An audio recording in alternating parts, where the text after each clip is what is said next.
இது சவுலுக்கு அறிவிக்கப்பட்ட போது அவன் வேற சேவகரை அனுப்பினான். இப்போ வர்ற சேவகர்களுக்கு தெரிஞ்சிருக்கும் இல்லையா, இதுக்கு முன்னாடி போன டீமுக்கு என்ன ஆச்சுன்ட்டு. ஆனாலும் தைரியமாக வராங்க பாருங்க. அவர்களும் தீர்க்க தரிசனம் சொன்னார்கள். 3ஆம் தரமும் சவுல் சேவகரை அனுப்பினான், அவர்களும் தீர்க்க தரிசனம் சொன்னார்கள்.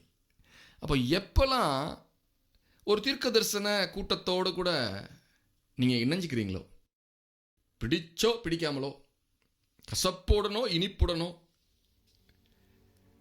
ஆடியோவில் கேட்குறீங்க நான் பேசுகிறத, என்னை போலவே நிறைய பேர் பேசிக்கிட்டு இருப்பாங்க அங்கே இங்கே. அப்போ என்ன நடக்குதுன்னா, உங்களுக்கும் அறியாமல் நீங்கள் ஒரு தீர்க்கதரிசியாய் மாறுறதுக்கான வாய்ப்புகள் அதிகம்.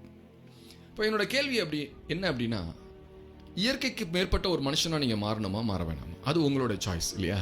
நீங்கள் விரும்பலாம் விரும்பாமலும் போகலாம். ஆனாலும் உங்களுடைய இருதயத்தையும் மேற்கொள்ளத்தக்கதாக ஒரு தேவனுடைய வல்லமை இந்த தீர்க்க தரிசன அபிஷேகத்தில் இருக்கிறத நம்ம இப்போ பார்க்குறோம் பாருங்க.